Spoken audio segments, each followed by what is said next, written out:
Hi everybody, this is Carl back again for another movie spoiler review, and I'll be covering the movie No Hard Feelings starring Jennifer Lawrence. Oh, got my chair. Sorry about that. Yeah, I just got back from the theater not too long ago from seeing this movie. It's been out for like at least a week ago, but I wanted to see like the Indiana Jones, the supposed last Indiana Jones film, a couple of days ago. So we'll be doing a spoiler review on that right after this. But I wanted to get through this one. Both of these videos can be relatively quick. But other than like John Wick 4, this part is the only other movie that's not a part of some kind of superhero franchise, not counting the recent Transformers Beast Wars movie, because it kind of fall in that same superhero category. So it's also been like a mighty long time since I went to the theater to go see a raunchy comedy movie, because it's been a hot minute, and most of these kind of movies haven't really done well in like box office terms in a mighty long time, even prior to the MCU's creation back in 08. This and raunchy comedies and like horror films are very rarely they break any kind of billions of dollars. It's like only probably like a handful in the history of cinema that actually done that. But when I saw a few months ago, when I saw the Red Bed trailer of this film, I laughed my ass off. It was really, really funny. And like, okay, I really want to check this out because I haven't really gone to a movie theater to see a raunchy comedy in like a mighty long time. I'm hard pressed to remember any that I did. I like to say like Seth Rogen's movie Bad Neighbors, but even then.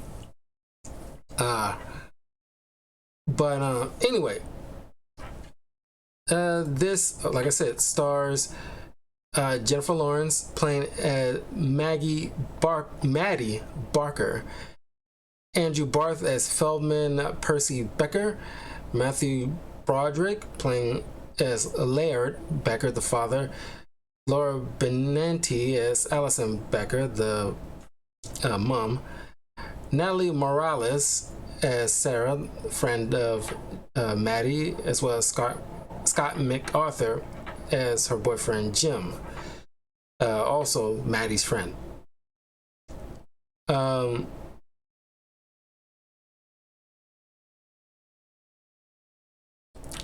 This is directed and written by Gene Stupinski.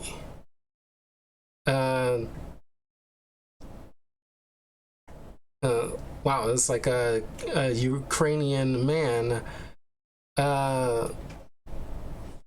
who has done well. He written for 4 films, directed only 2. He written for the movie Year One, starring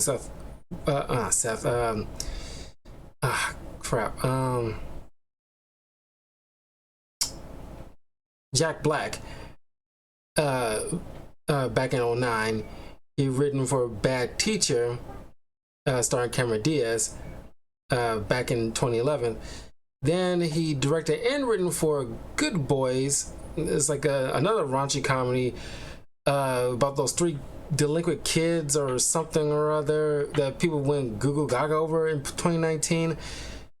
All I remember from the that film was like Seth Rogen was in it, and this is when it was like that tipping point where we started to realize Seth Rogen is almost in every goddamn thing for some doggone reason.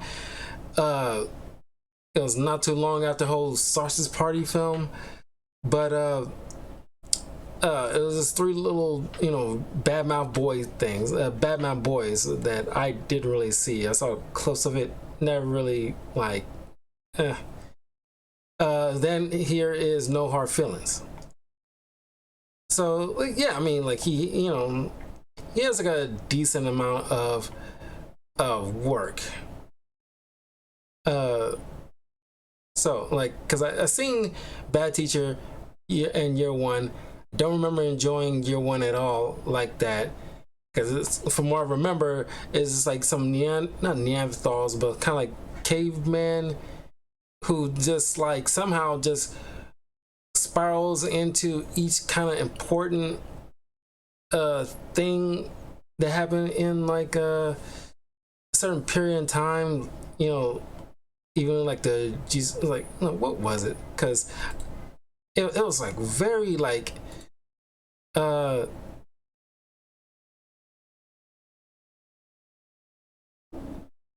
uh yeah, it started with like you know, eating like the tree of knowledge of good and evil, and like encountering Cain and Abel, and you know uh uh and then Abraham and Isaac, and there's all this, certain parts in like the Old Testament they kind of bump into, even though there's like a gap in those years in between each of these, this like moments in biblical history, because like the whole situation with Cain and Abel happened way before Abraham and Isaac's situation. Even their situation happened way before they started to meet like the like encounter like the Holy of Holies situation. So like I don't remember enjoying that. I know I saw a Bad Teacher. I can't remember my feelings on that at all. It was around that time when Justin Timberlake was really getting into like acting, because my first Justin Timberlake movie that I reviewed was in was it this February or last February? I think it was last February for my February romantic film slash Black History Month type of movie reviews. And what was that freaking film? Shoot.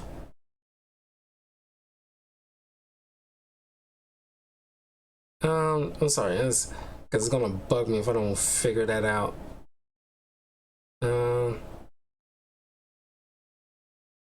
Friends with Benefits. That's how they get to that. Yeah, because it was like a decent period. It was like almost back to back. I think it was like yeah. I think it was like '06 and Alpha Dog that started like his like real journey into like acting, and then it's like like Black Snake Moan, and like a couple of movies in '07, one being Strike the Third, then Love Guru for a little bit, Open Road in 09, and Social Network especially really launched his stuff.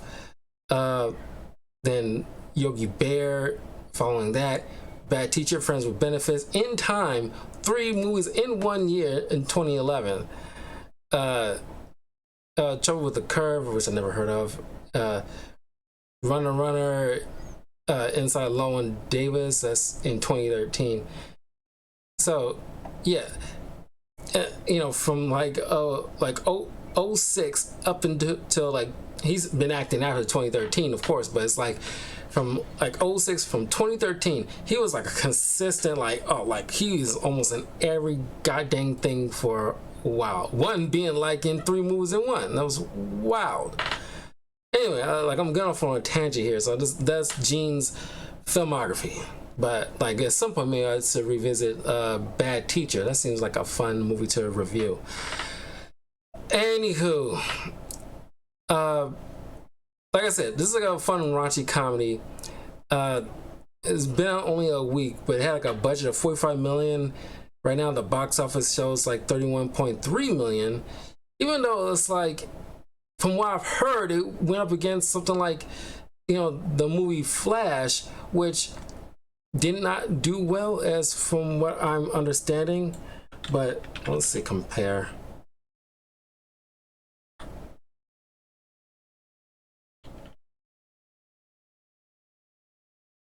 And see, people tell me is doing better than the Flash, but yeah, it, from what I'm seeing here, the Flash movie had like a budget of $200 to $220 million, and only came in out of the box office, as it stands right now, $218.9 million. And don't get me started about like how studios need to understand not everything needs to break a billion. They need to just budget it correctly, and not need to make everything to Infinity War levels. Let's be realistic here. But people been, from word been given to me from secondhand, that this Jennifer Lawrence film's doing crazy, and it's like it's already better than the Flash. And it's like, that's cap. I had a feeling that's cap on some level. Anyway, this is like a fun raunchy movie. It's kind of like something like I would imagine, like I was about to say, imagine something like Seth Rogen or Jason Bateman would probably make.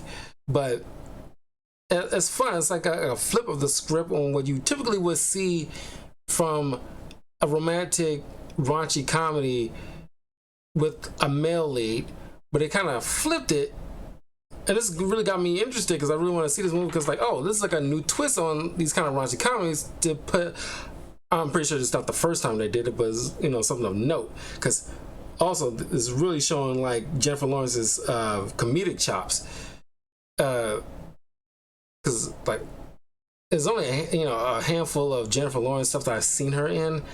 One of note being her launches her career with the Hunger Games, but it's usually like dramatic type of stuff. But this is also the first movie where she actually is shown completely nude, which I almost forgot until when we get to the scene where she's like in the beach in the gallon of water and stuff like that, and she jumps out to come beat up some teenagers to try to steal her clothes. So yeah, I thought it was like a unique twist to put a female in the particular role that usually a male would take, and have her go through all these kind of shenanigans that you don't typically see a woman would go through, unless she's like the Melissa McCarthy type woman that you see from like Bridesmaids, something to that effect, but not like leads like this. I mean, of course, as I speak on it, Bridesmaids did have two prominent female leads that into these kind of goofy little roles, but they're well-known comedic actresses. So Jennifer Lawrence, not widely known to show off any comedic chops like that, did pretty well here. So the story goes, Maddie, who is just kind of coasting through life, going through her own personal issues, where she just kind of sleeps around. She lives in a house that she inherited from her late mother. Father left them when she was young. So she has some personal issues with kind of speaks on the importance of having fathers in a child's life, because it's so crummy. And because I would think we left all that BS way back in the 90s, because sure, it's prior to the 90s, prior to the 80s, 70s, 60s, 50s, 40s, a guy can have a second family somewhere in a different state or something. Or before technology really advanced where you can actually track down somebody, they can just like hop and skip. You never see them again. They just go to a different town or a different state altogether, and you'll never see them again, and they can just do whatever. But at a certain, it's never been all right at all. But it, like, of course, it was prevalent during the 70s, 60s, 70s, 80s. But by the time in the 90s, when especially after so many movies showcasing how much, like,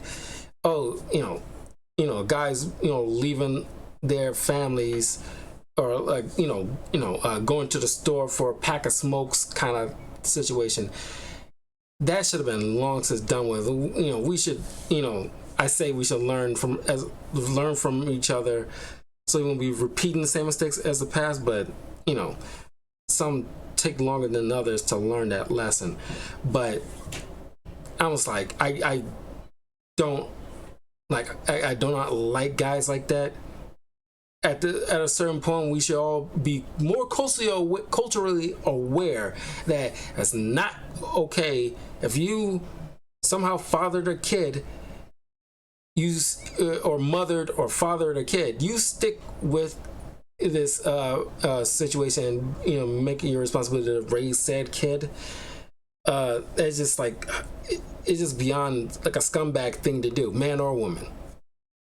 But so now, of course, it has some kind of psychological effect on Maddie in the long run, because without that father figure, of course, she has like a series of dudes that she banging, and then of course, like, this one guy is like a prime example of going through the effects, like, of the problems she leaves in her wake. The same thing with, like, some guys who might do this kind of thing, where at the very least, be upfront about your intentions. Like, if you don't want to pursue any type of relationship, don't lead a person on thinking it's gonna be something when it's not. Maddie, is like, totally mistreated this tow truck driver who she dated. Seems like a very great guy, but she ghosted him. He like thought there was something serious. He wanted a relationship with her and stuff like that, but she, of course, didn't reciprocate that feeling. So he, unfortunately, was the guy that they sent. I guess they not knowing that he slept with this woman, but he was sent to come pick up a car that she did not continue payments on. And so she's rollerblading. It's like, why you can't take a, of course she's kind of strapped for cash, I guess, but she used the car for Uber driving, but she also works as like a bartender. So she has some cash, and it's like, you can't like call a Lyft yourself to get you certain places, or ride a bike, or catch a bus. But no, she decides to rollerblade to places. So on her way to work, she rollerblades past where the tow truck driver, I forgot his name, is stopping to grab a quick bite, and she sees her stuff, and like, she lowers it, but she doesn't think to unhook the hook that's connecting her vehicle towards this tow truck. And of course, it's like, it's always have a good time when it's, when some goofy stuff is happening in the background or something serious up in the foreground. I always have a good time with those kind of comedies. They are very, very fun. And you just see this guy, and like, the clerk ain't saying nothing. She just like, chewing her gum, listening to him, like, being indecisive, even especially after Maddie calls him indecisive, which is just a throwaway line just to avoid, kind of like avoid blame or pass off blame from her when she's clearly in the wrong. and you see her like in her rollerblades. Don't even bother to take them off or anything like that because she doesn't have like any friction. But she's trying to like get inside the car, and like she's trying to start it up with her rollerblades on and not unhooking the thing in the first place. Of course, she's busted. She gets arrested. Then you know, one of her friends is a lawyer, so he gets her off, but she she's like, you know, distraught because like she needs her, because she's, you know, behind certain payments, even though like I'm not sure how real estate or mortgages work like that, but it's specifically mentioned that the house is paid off long before the mother passed away. So it was partly maybe utility bills, maybe that's the case, because it's like she shouldn't have no problems with that house moving forward for the rest of her life. Because usually in movies back in the day, that'll be like a big, you know, dramatic, you know, tension for the main character. Like, oh, this house is behind on his, you know, payments, you know, and I gotta do this certain thing to pay it off. But it's like it's paid off, so it's just basically utility bills you gotta concern yourself with at most. So since her car is gone, now she's trying to figure out a way to like, oh, I need to get a new car, but it's cost so much, and I don't have that kind of money to just fork over to get it. That's just like a brand new car, or even a used one. So she sees her friends sees an ad in the paper about, you know, some parents want to hire a woman to date their son, who is a very sheltered, shy, you know, low confidence, essentially, I wouldn't say a nerd in a traditional sense, but clearly like socially awkward teen, or not teen. He's about to go to Princeton as his summer before he goes off to Princeton, and they don't want him to run any issues while there, because they want him to make friends. They want him to, you know, get out of his shell and things like that. And they said they, you know, they tried everything they can to do this, but none of it seems to work. It's like, you know, what did you try? Because that's the thing. And how dangerous it is. Of course, they're vetting, you know, anybody they meet, but it's just like the ad in the paper is like, Lord knows what kind of strange people you're trying to introduce your son to, and they can, because women can be very sneaky when they want to be, so they can easily hide and pretend to be one way and do another, and just to scam you guys. You don't know that. So this is highly dangerous. And it's like, I should have, when Maddie shows up at their rich house, even though she has like a whole personal issue against, you know, rich assholes in her little small town, what is this, like Montauk, New York.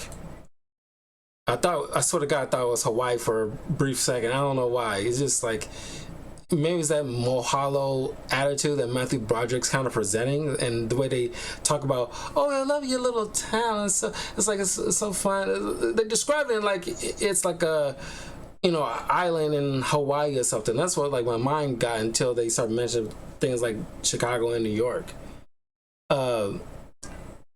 So I like, you know, the line from Maddie where she's pointing out like, you know, even though she's 32 and they're looking for somebody in like as young as 20 up to 25, but, you know, I like Maddie's line. She points out to them, well, first off, since I'm here and you answered my interview thing, it goes to show that you still probably haven't found nobody yet.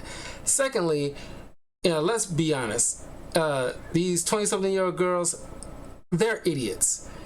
At the very least, I have the appearance of a very young, attractive woman, but I also have the maturity that goes along with with all that. So, and I really love the lines like, like, so you want me to date him or date him? And I love Matthew Broderick's line. People give Matthew Broderick, too much crap, but I like him in this. I usually like him in a decent amount of stuff. It's like, I love his line. He's like, yeah, date him hard. That was really funny. So they put an ad out that will give you this, will sign away this Buick to whoever hooks up with their son, get him out of the shell, boost his confidence, blah blah blah, and they'll give away this Buick in return.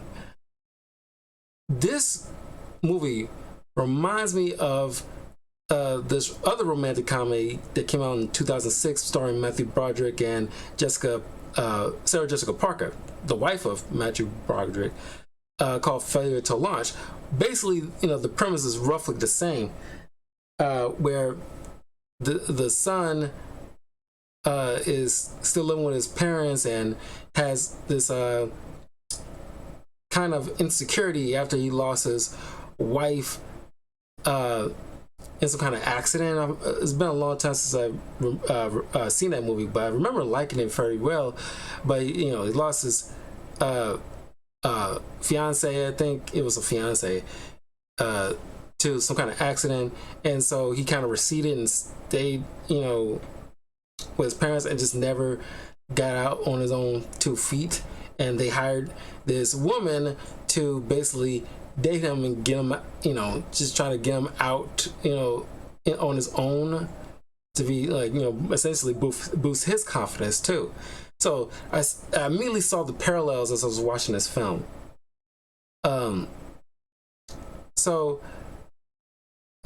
Jennifer Lawrence is an extremely attractive woman, and she shows up at this pet shop where the boy Percy volunteers at, and she shows up all done up and everything like that under the guise of, oh, I want to adopt a dog. And you see this dog that used to belong to police for drug sniffing dog named Milo. And then she tries to come on to him, but completely socially awkward. Not, of course, he's probably picking up on the cues, but is not executing on the cues. It was just essentially getting anxious and nervous. He has his own personal problems where he forgot what happened to him. Something happened to him in high school, early on in high school. I think some kind of sleepover or something that happened that was embarrassing. I'm sorry, I cannot remember. It was so embarrassing and traumatizing to him that he basically just wanted to be invisible, so to avoid the risk of being made fun of ever again. And I get that. We've all been bullied at some point, time or another, back in our younger days. Cannot escape that. Shame as it is, you cannot escape that. Some people's going to be socially awkward. Some people are just going to be nerds. Some people are not going to be meant to be the popular one in school. And honestly, being the most popular kid in school is completely overrated. Just, I think we all can agree on that. It's fun for a while, but it's just it's essentially they peaked. But that insecurity, caused them to recede in themselves, essentially. And so he can't, be bothered to understand. Parents should probably have a good sit down, because they seem like very helicopter parents, because they seem to be doing almost everything for him, even tracking his phone to know where his whereabouts is. They're not doing him any favors, even though I get it. You want parents want to do everything to help their kid, to make sure they have less problems, because you want to be there for them and you don't want them hurt. And that's the part of the biggest pain a parent can feel, is seeing their kid hurt in any way. So they're not doing them any favors, because life, you can't go through life without risk. As he points out in the end, in the third act, it's I want to, succeed and fail on my own. And you gotta allow your kids to that room to do that. But Maddie decides like, hey, I'll give you a lift home. And it's just the way the conversation was going. Because he borrowed her friend's van, and it has all these kind of tools, and one of them is a freaking machete. I don't know why a surfer needs a machete. I don't know where this guy works at, because I thought they worked all in the same bar. But I guess it's just, the girlfriend and Maddie works at the bar. But I don't know what this guy apparently does, but he got a freaking machete in his doggone van, so it's like the kid's freaking out. He pulls out pepper spray and sprays this chick, and like, and she's like, it's like, where you like, she mentions like, why you have a pepper spray? Do you keep it next to your like rape whistle? It's like just pointing out. It was very funny. Because he says like, I thought he was gonna like, attack me or something like that. Because this woman, Jennifer Lawrence is like, decently taller than this guy. Because he looks like, if it wasn't for Tom Holland, he could have easily been like a Peter Parker type, because he looks like he could be 19 or 20. He might be maybe still like in his early 20s, but he could pull off 19 years old very easily.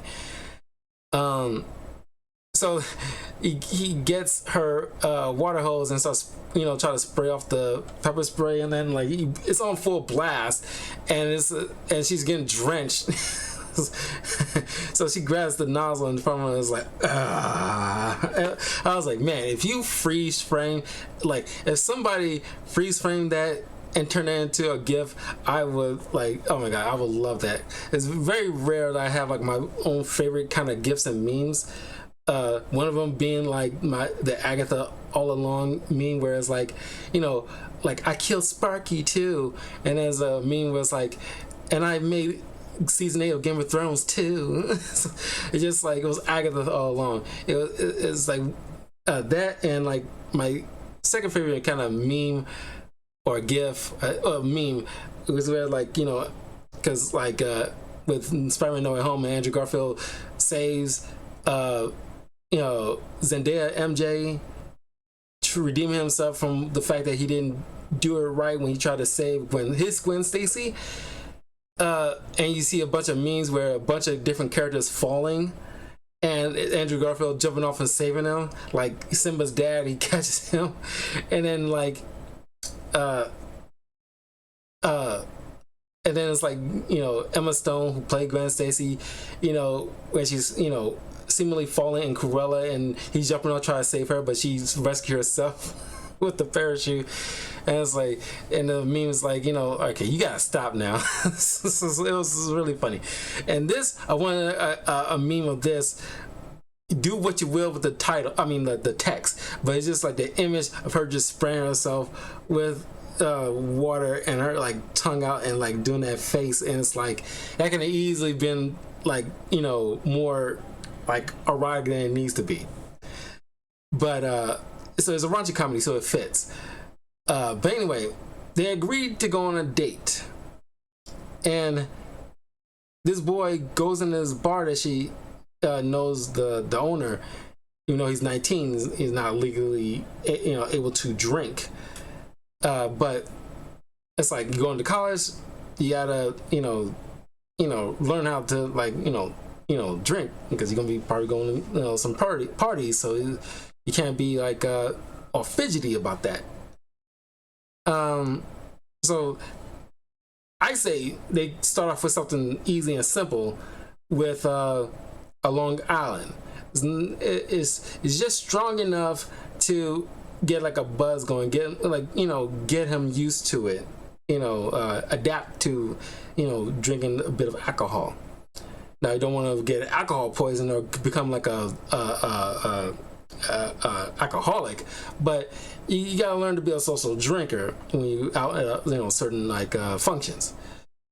You don't want to be like kind of like that that socially, awkward kid that's like standing in a corner and not drinking anything but water. That's not fun. Not that you need alcohol to have fun, but you know what I mean. It's kind of boring.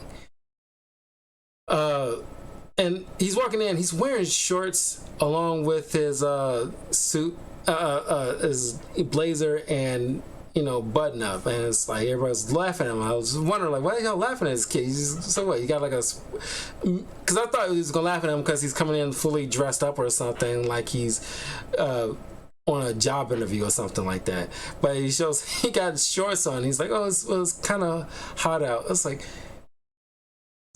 It's kind of hot off of pants. Like, hot off of pants? Is that hot? It's like, oh my god, this kid. So like your brilliant idea is walking out with shorts on, with a button-up tie and a blazer. I don't want to tell the kid how to dress. It's okay, but it's kind of odd.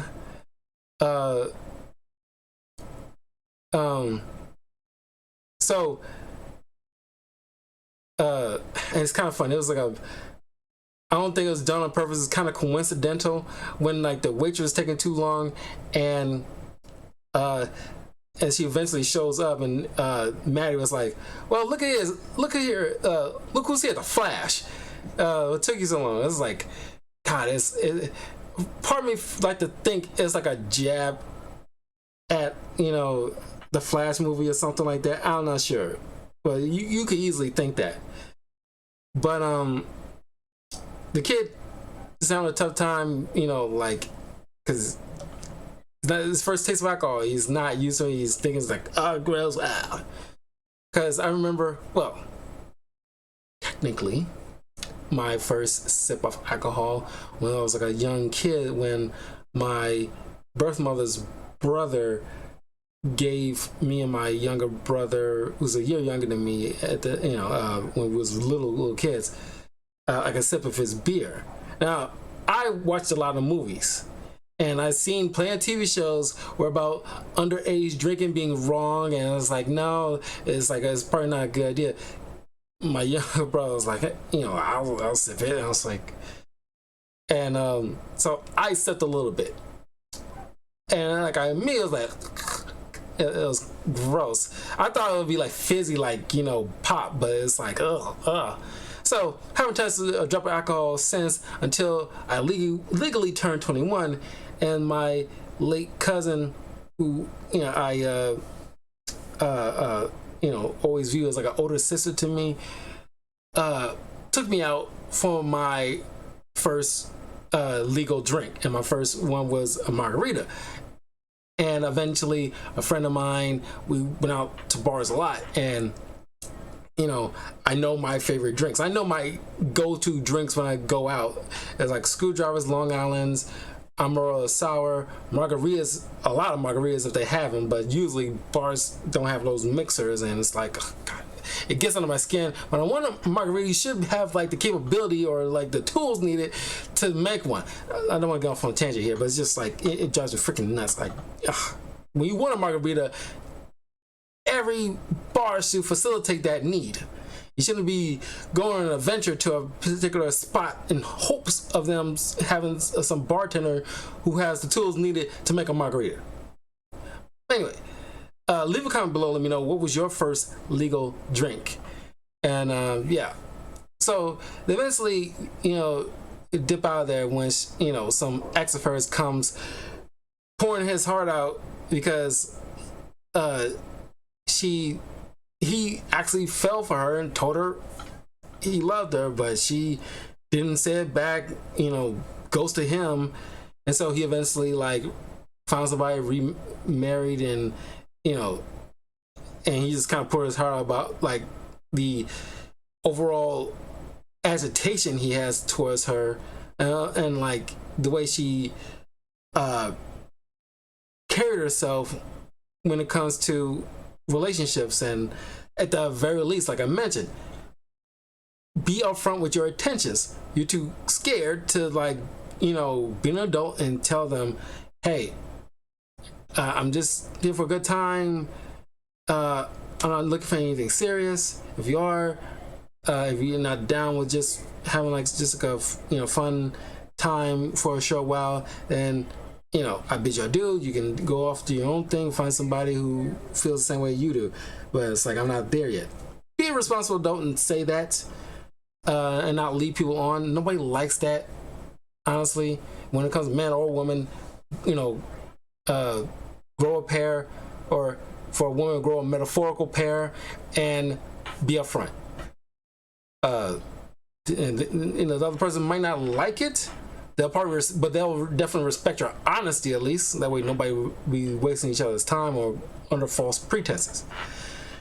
So they dipped out of the bar, head off to the beach while it's closed to try to have like a late night skinny dip. Then there's some group, like I mentioned, some group of teenagers try to steal their clothes. What kind of a-holes do that?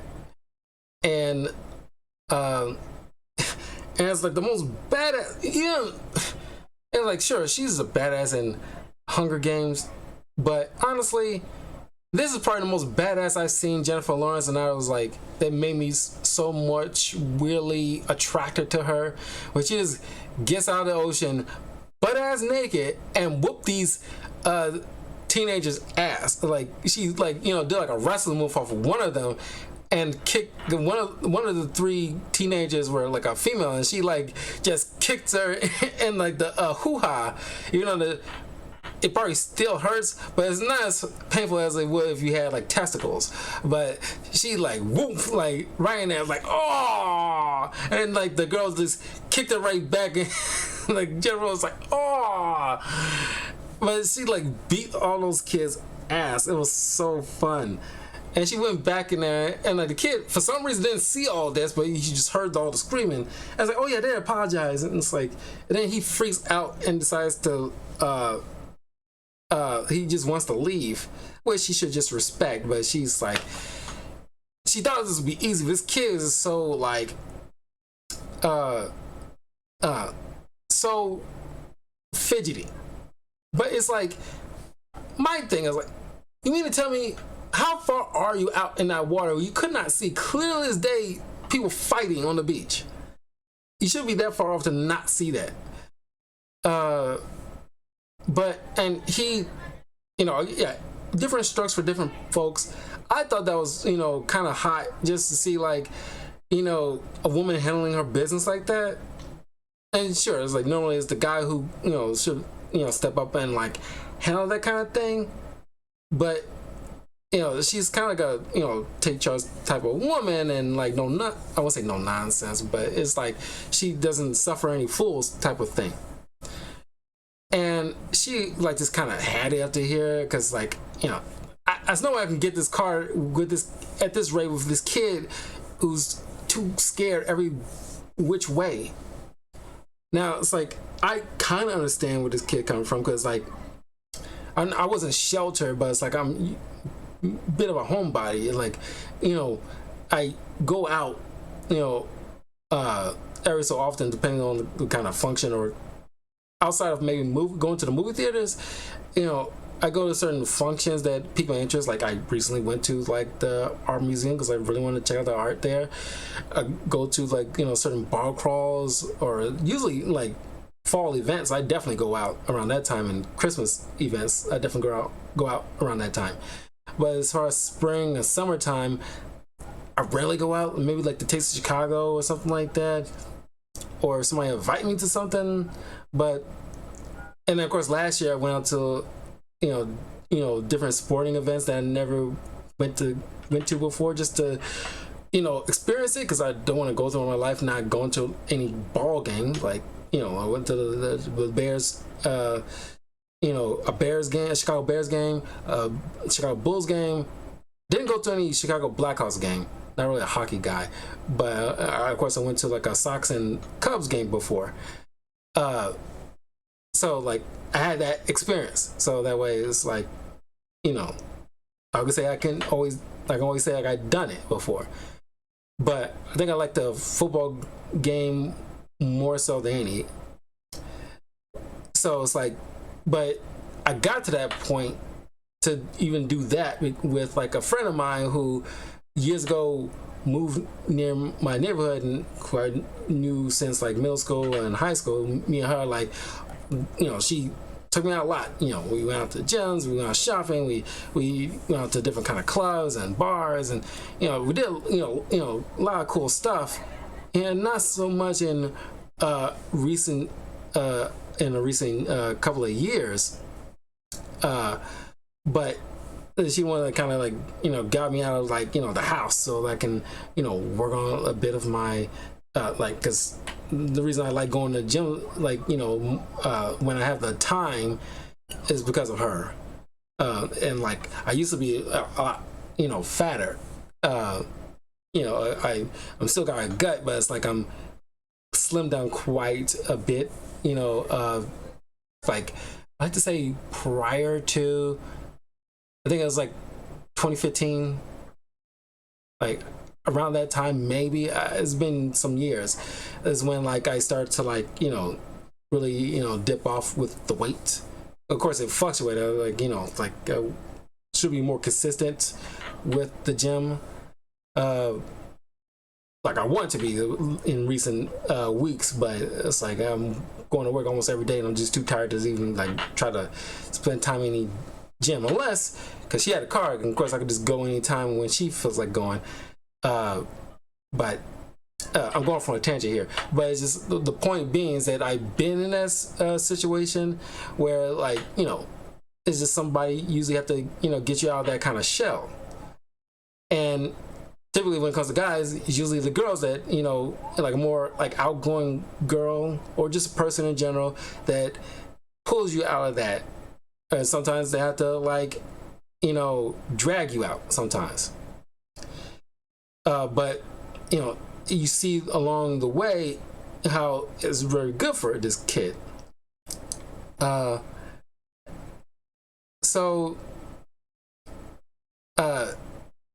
After hopping on the hood of the car when he couldn't find his phone, he thinks it's in her car, and she's not bothered to look because she's just kind of fed up at this point. And so they're driving, she's trying to drive and trying to force him off the car, and he's butt naked and is like on the roof of the car, and of course cops coming. She's on probation, so she does this kind of Fast Furious thing, passing this train railroad track before a train comes. They go back to her place, and even though the cop should have picked up on the license plate or something, but anyway, she tries to try again with like giving her like giving the guy like a lap dance and everything like that. Jennifer Lawrence got like a kind of like a small booty, but it's still, like I said, she's still pretty attractive.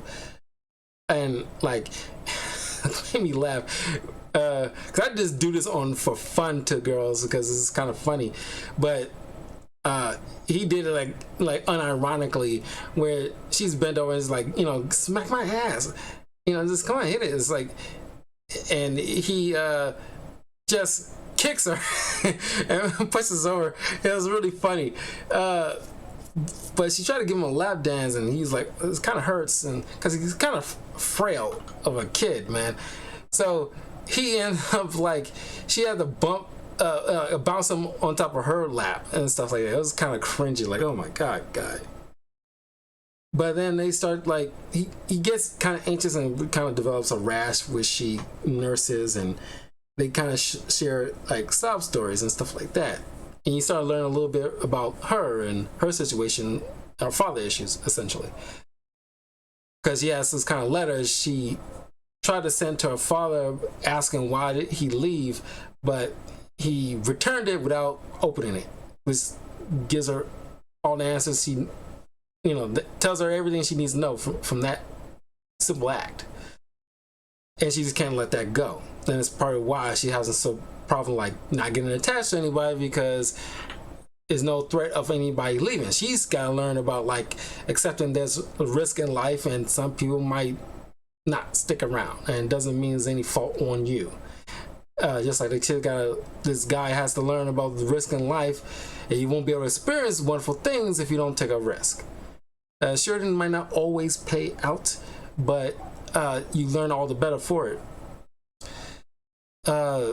So he tells her he just doesn't want to just hop in the sack with her. He actually want to go on like a proper date and just, do this slow, which is a very responsible thing because not everybody's built for just one night stands like that. So they go out in this kind of arcade and mess with some kids by like beating them at like laser tag or basketball, which ends up getting kicked out. But they share a kiss because they had like a fun time.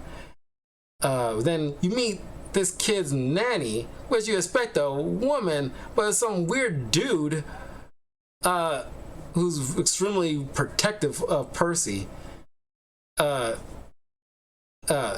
Which I thought he was gonna be like a main antagonist or something, but turns out not. Which is kind of cool because normally these kind of things you expect some kind of like antagonist or somebody who's threatened by the main character from encroaching on somebody they are attached to, or trying to use them for, but you don't get none of that here, which is kind of refreshing, honestly. I really appreciate that when like a movie does that, when there's no main villain or adversary, it's just like a hurdle that a character has to go through.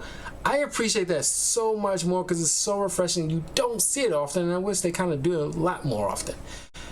When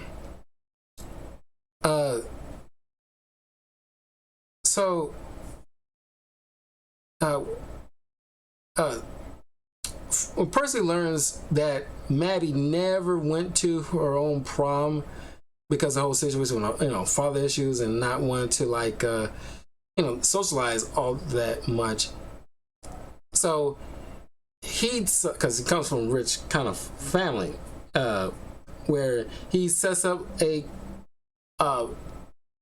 prom night kind of situation with her.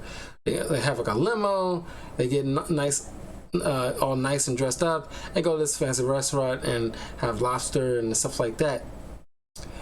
And he, thanks to her goading him, he goes and because she knows from his parents that he plays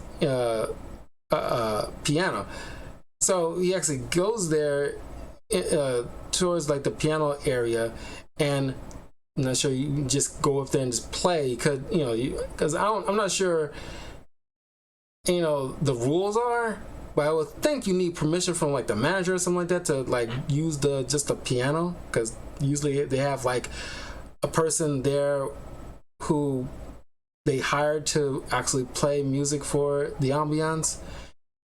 But Percy goes up there, and after like a joke at the bar how he had like a nightmare about like the song "Oh, here she comes, she's a man-eater," he actually thinks it's about some woman who eats people, and not at all what it's about. You can easily get the inference of what that lyrics is about. But this guy's a really good singer. He sings it, he plays the piano, it blows everybody away, turns Maddie on a lot. And then as he goes back to his table, here comes this girl that went to the same school as Percy, who's also going to Princeton, and she's like, "Oh my God, that was you playing, that was amazing," and immediately you see like Maddie's face, and like, man, Jennifer Lawrence's facial expressions through this film is priceless, and she just sees like this, like, who's this little bitch? It's like, and like, oh, we're having like a Princeton party, you should come. And it's like, oh, he's busy. It's like, I was like, and then like, it's like, like, because the fact that, like, this is a cool thing, I almost forgot about it. He doesn't have his phone to get like the information from her, because he left his phone because since his parents are always tracking him. It really impressed Maddie, the fact that he wants to get out of that little like, bubble. So it's like, can't track him because I'm out. doing adult stuff with an adult person. I don't need my parents tracking me, so I'm leaving my phone at home, which is really impressed her. Like, oh my God, you doing it? It's like you going out there, and she's like, oh, the little girl's like, oh, like I can leave my information with you. It's like, and she's like, no, and she just verbally just says it so he can remember, and she goes back to her table with her parents, and before she leaves, she's like, bye, ma'am. It's like, it wasn't that many people in my theater's audience, but I heard like a bunch of agreeable groans, like, because Jennifer Lawrence is like early 30s, so she'll be like close to my age, and it's like no woman, especially at age 30, wants to be referred to as a ma'am. And it's just like deep cut. It's like, oh my God, it's like, ew. It's like I'm surprised Jennifer Lawrence just tossed her little ass out the freaking window. But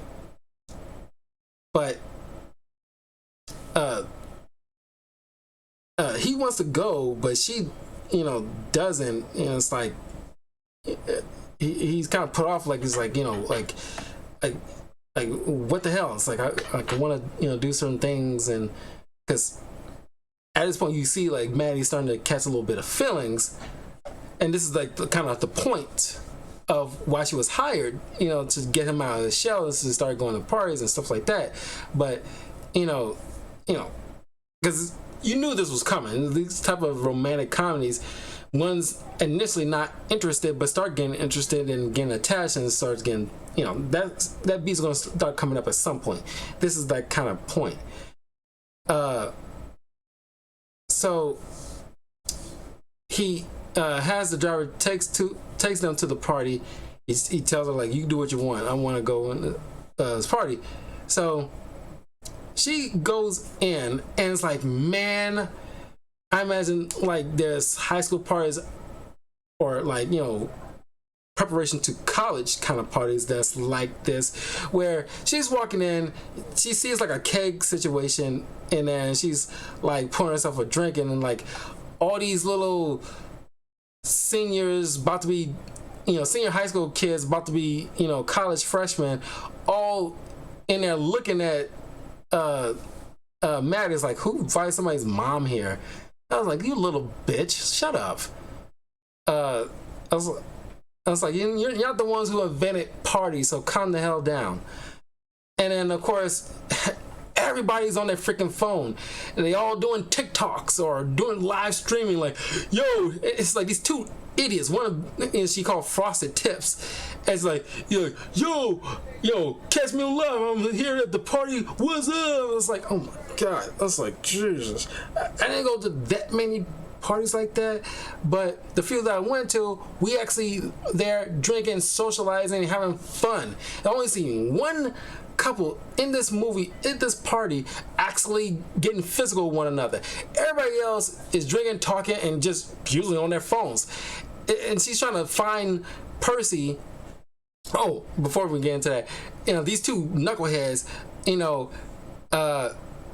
some kind of comment. She fires back with, I'm sorry, but it was comedy movies at that time, and we all did it. And she makes offhanded, sure, is not appropriate, but she made some like homophobic, you probably can deem it homophobic, but it was just like a gay joke that was played, a lot from like going as far, from like 80s up until like the early 2000s, and those type of, jokes. I'm not going to say it, but those kind of jokes that will be considered disparaging towards the homosexual community. But obviously she's not like, and she points out like, because everybody started filming her immediately. I was like, no, I'm not, at first, before I get into that, they already started like live streaming because like wow, OG is coming into the party like this, and it's like, oh look, you're filming me.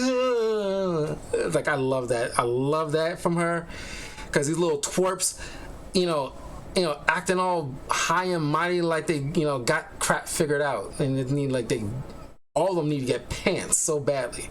I just kind of wish they had like a Biff from Back to the Future just run up in here. The bullies from the Revenge of the Nerds and Biff from Back to the Future just and Nelson from The Simpsons run in here and just pants all these little knuckleheads because they probably need it. I don't condone bullying, but when you got little smucks acting like this, they need some good like swirlies and pantsing and money being taken away just to get them to like because say what you will, it made most people better for it. Most people, not everybody, but they started live streaming her, and she made some offhanded comment, which is not clearly not meant to be homophobic. And she points out like, look, I'm not homophobic. I hooked up with girls myself. And then she just like ran out of there because like I ain't trying to deal with this. And she's trying to find Percy, and she's going through all these different doors, and like everyone, there's a bunch of people either on some kind of Oculus or just on their phone doing TikTok crap or watching TikTok. And I was like, oh my! And she makes a joke, and it's like I was thinking the exact same thing. And it's like, oh my god, is anybody fucking around anymore? And then she finds him, and like clearly he was about to do something because he sees Percy in the bed with the chick he met at the restaurant, and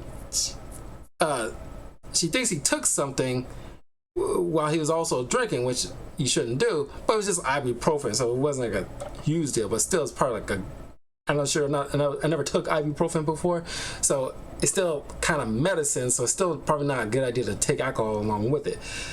But then as she's trying to nurse Percy, in comes like the Frosted Tip Kid's parents, and it's like, and they asked like, what's she doing here? And she was like, what are you doing here? I thought this was some kind of high school party. And the mom was like, you think you think we'll have like our son have like a party here without any parental supervision? And I'm like, oh my god, that's lame. I was like, oh my god, is kids party like this, like these days? Oh my god, it's so lame. And then like Maddie gets into it with this dad and trying to force her out the house, and like Percy trying to steps in to be like a man and everything like that, and he tries to swing on the dad, but he misses and completely misses and punches her in the throat. Maddie in the throat. It was really funny.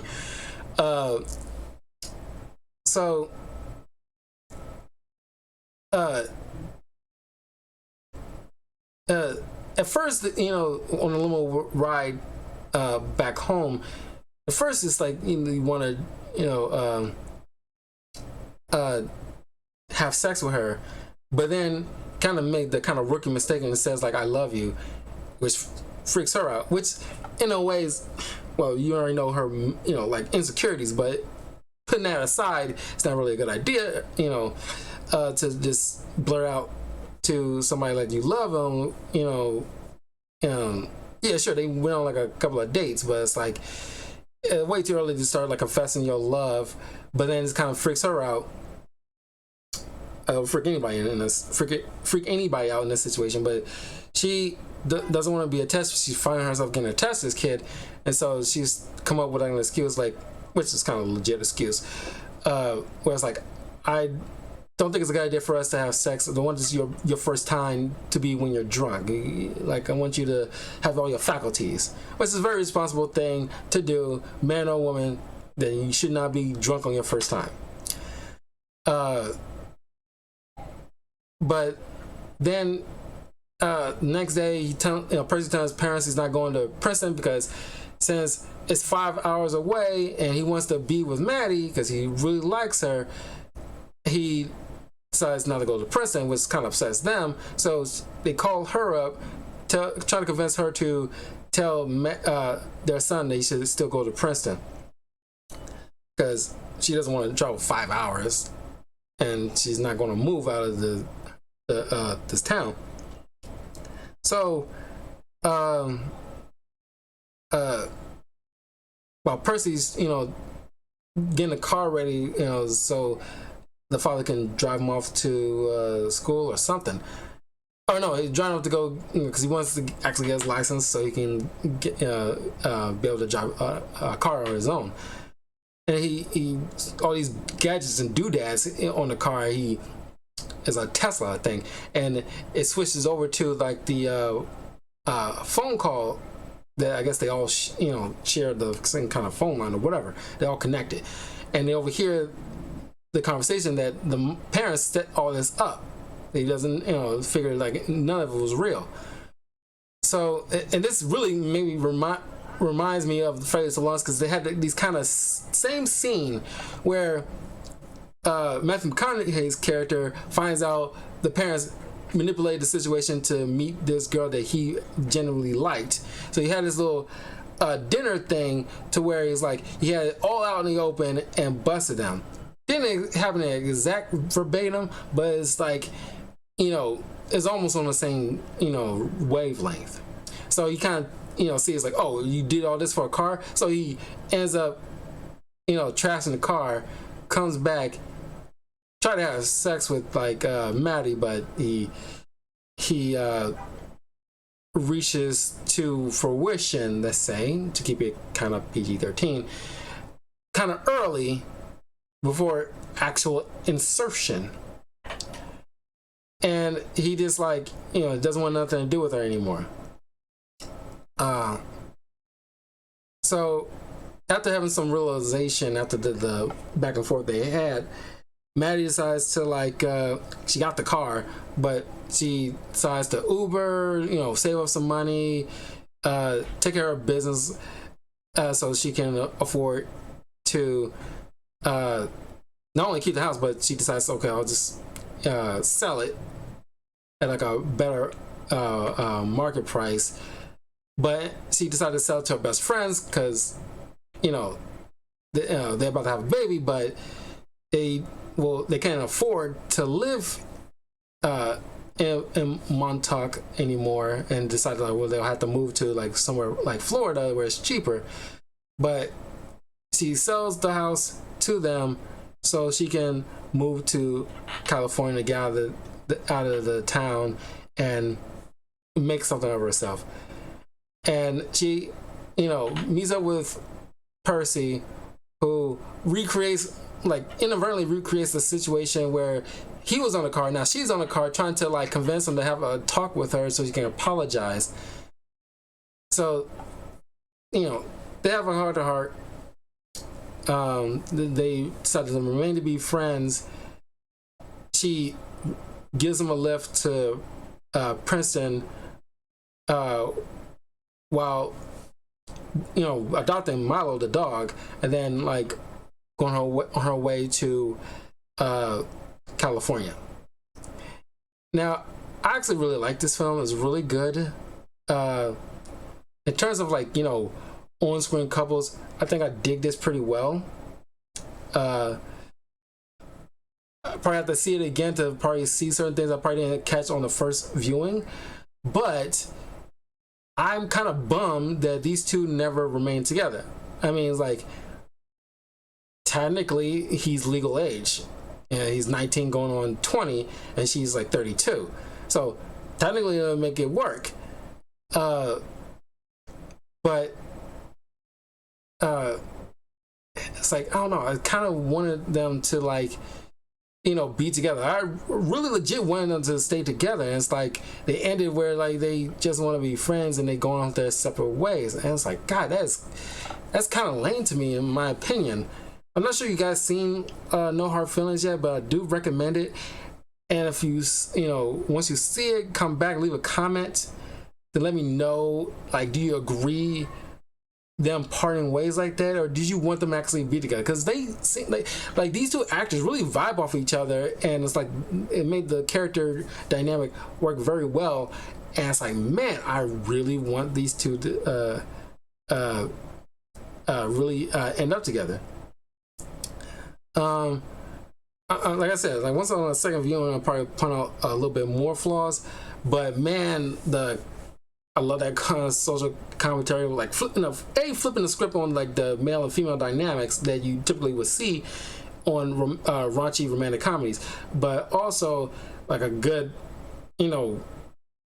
like pointing out about what kids are like these days with all this TikTok and uh uh uh uh, uh, watching TikTok and making live Instagram things instead of just being present and enjoying yourself.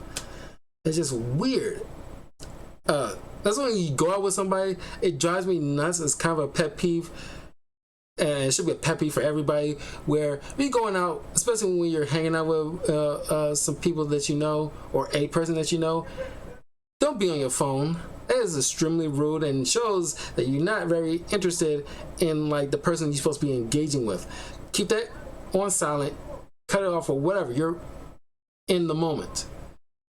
That's why I went to the art museum. I didn't want to spend the whole time trying to take pictures of every little thing. I wanted to actually soak in the experience. Depending on the favorite thing that I really enjoyed, I take a picture of that with me against something, or just like a picture frame in general. But most of the time I was just enjoying, like, just experiencing the art, and like, not trying to do a live stream like, yo, I'm live at the art museum, look at these crazy paintings, yo, like and subscribe. It's like, God, it's just so cringy. Anyway, in like 5-10 minutes, I will be doing my spoiler review on Indiana Jones 5: Dial of Destiny, to wrap up Father's Day movie month and the Indiana Jones franchise films. All right, went through 1, 2, 3, and 4, which you can find on my YouTube channel. Let's try to get this video to 100 likes. Let me know in the comments below if you saw. No hard feelings. What you think? Do you think they should have ended up together? What stuff that you saw that you really enjoyed? You can also follow me on my Patreon, become a Patreon member. Patreon.com/talkativecarl. If you have certain suggestions for certain reviews, you can join as like a $1 tier lister. Follow me on my Instagram, my Twitch channel, of course, twitch.tv/talkativecarl, and I live stream a lot of this stuff. And of course, you can check out my YouTube channel, youtube.com/talkativecarl, where I post a lot of this stuff, and of course my video game live streams. Anywho, I will see y'all soon. Take care. Have a great day.